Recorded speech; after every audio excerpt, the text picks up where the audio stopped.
The galaxy had long since forgotten the ones it once feared.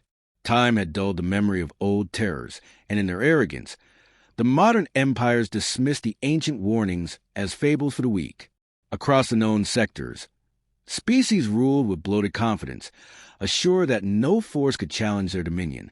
The Deathworlders, the apex predators whispered about in ancient times, were relegated to old songs and myth, spoken of only by fools and children.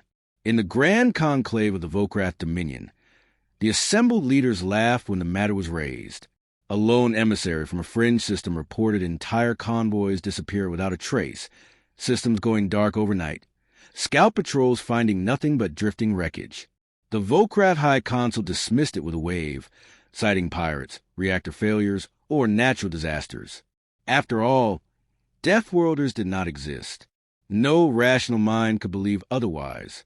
The Elanti Accord, the scholars of the Central Systems, analyzed the reports with cold detachment.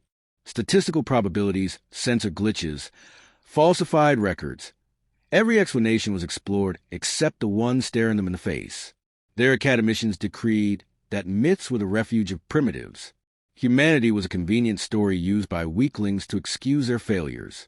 Beyond the borders of the great powers, whispers traveled faster than any sanctioned communication. Merchants spoke of ghost ships appearing in silent formations, ignoring challenges, erasing entire outposts without firing a shot. Refugees spoke of colossal vessels moving without visible propulsion, ships that devoured planets whole. Listening posts reported strange signals, old languages no longer in use, encoded in patterns none could decipher. On the trade hub of Severix Reach, an independent trader sold a battered data core retrieved from the ruins of an abandoned station. It contained fragments of an ancient log. Though most of it was corrupted, one line was clear, burned into the core's memory deeper than standard encryption allowed.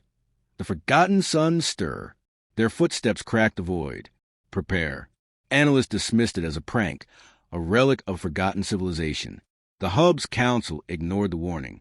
2 weeks later, Severix Reach vanished from every known star chart. The council reconvened under heavier guard.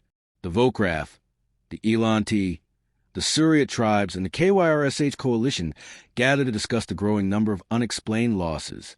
Some factions pushed for increased patrols, joint military exercises, and expansion of early warning systems. Others, deeply rooted in tradition, argued that such expenditures were wasteful responses to groundless fears. Reports continued to pour in. A battle cruiser, the Pride of Zesthal, sent out a distress call claiming it was under attack by an unknown force. It spoke of enemies phasing through shields, ignoring kinetic barriers, striking with precision beyond technological comprehension. When reinforcement arrived, they found only wreckage, shattered armor floating in silence, the ship's core cleanly excised. No bodies, no clues, only a small black flag, left adrift among the ruins. Analysts who examined it found a symbol they could not translate, an ancient human sigil, battered but defiant. Skepticism faltered. The council ordered an emergency blackout on all related information. Dissent was silenced. Outlying colonies, left to their own defenses, suffered alone. Convoys refused to travel without heavy escort. Minor species spoke in hushed voices of old prophecies fulfilled. The Deathworlders had returned. In response, the Council authorized Operation Bastion, a mobilization of fleets to fortify the inner systems. Propaganda flooded the networks, painting the unknown threat as exaggerated or isolated. Citizens were urged to remain calm, to trust in the wisdom and power of the galactic institutions. Yet among the corridors of power, fear grew like a disease. Scout fleets dispatched to the galactic edge reported anomalies.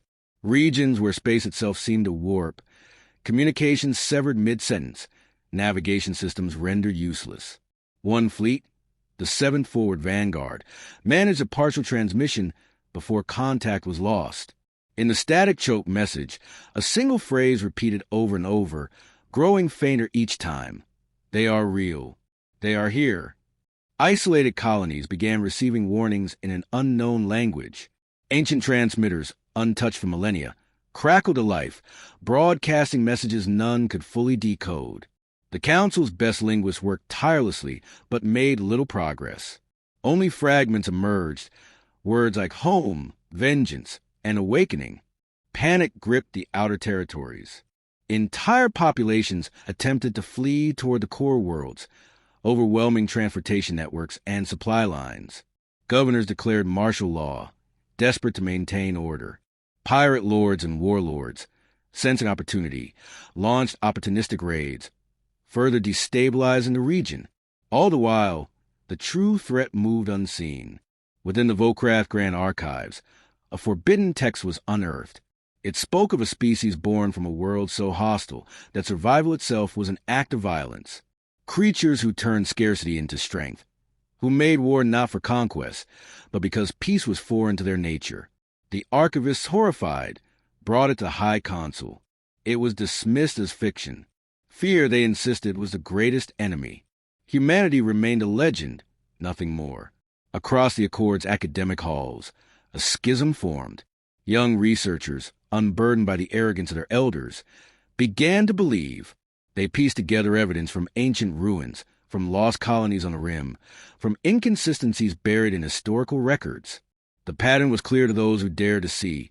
An exodus long ago, survivors scattered to the stars, seeds waiting to bloom once more.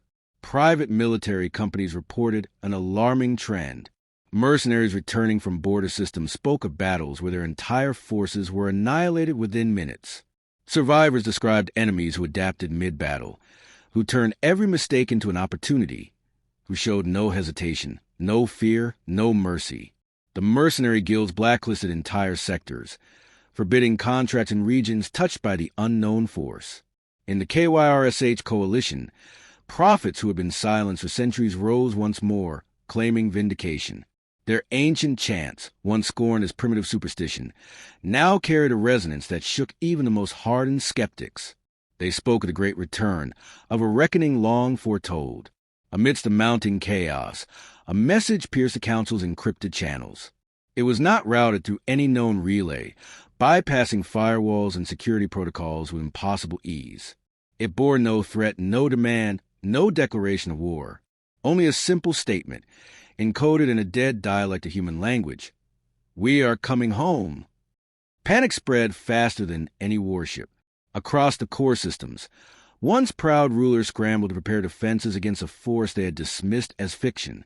Emergency fleets assembled, planetary shields reinforced, conscription orders issued. Billions were pulled into military service overnight. Yet none could escape the truth whispered in every corridor, shouted in every council chamber. The Deathworlders were real, and they were coming. Efforts to communicate were met with silence. Every transmission into the void received only one reply, a symbol, a single human emblem, ancient and unchanging. Those who recognized it wept. Those who did not soon learned its meaning. Attempts to sue for peace, to apologize, to bargain were ignored. Humanity had no interest in parley. The first strikes came with surgical precision. Orbital defense platforms blinked out of existence. Their debris vaporized before it could drift free. Ground installations lost connection to their satellites. Their defenses rendered blind and deaf. Armored legions waited in vain for an enemy they could not see. Cities fell not through bombardment, but by the sudden collapse of infrastructure. Power grids severed, communication hubs silenced, transport networks dismantled. Entire worlds surrendered without a shot fired. Some commanders attempted resistance. They rallied fleets, deployed ground forces, established fallback positions. It did not matter. Human forces bypassed traditional warfare entirely. They crippled economies, dissolved supply lines, paralyzed command structures. Armies starved before they ever saw an enemy. On Soreth Prime, a fortified world considered impregnable, 3 million soldiers prepared for invasion. They deployed anti-orbital artillery, subterranean bunkers, atmospheric shielding. For days they waited, monitoring the skies, scanning for enemy signatures. When the attack came, it was not from above. It was from beneath. Human operatives, inserted weeks earlier, sabotaged critical geological stabilizers. Controlled seismic detonations shattered the bunkers, collapsed the shield generators, swallowed entire divisions in minutes. The survivors fled into open terrain, only to find themselves surrounded by human forces that had appeared as if conjured from thin air. The few who managed to glimpse their attackers spoke of figures encased in armor that rippled and shimmered, blending into the environment, striking with devastating precision. No wasted movement, no hesitation. The Deathworlders fought not for territory or conquest, but for absolute victory. Within the halls of the Volcraft Dominion, the High Consul ordered full mobilization. Ancient war relics were unearthed, weapons banned under galactic treaties were rushed into production. Diplomats were dispatched to neutral powers, begging for assistance. None came. The fear was too great.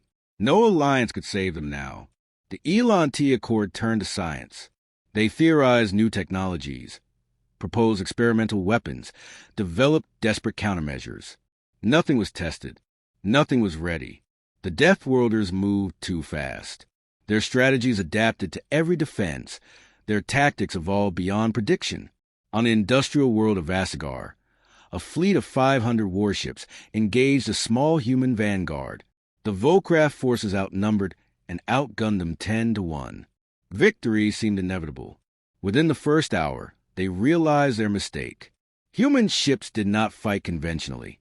They did not form traditional lines or seek honorable duels.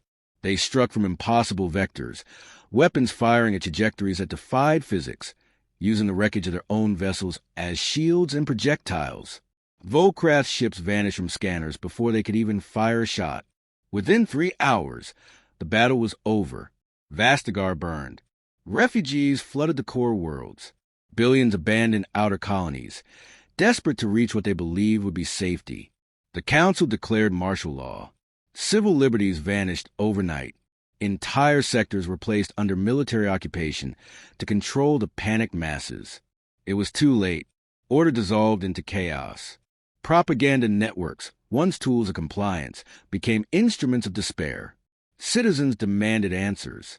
They demanded to know how the legends had returned, why their leaders had lied, why their defenses crumbled so easily. The answers never came. On the frontier planet Caltrix IV, a desperate gambit was launched.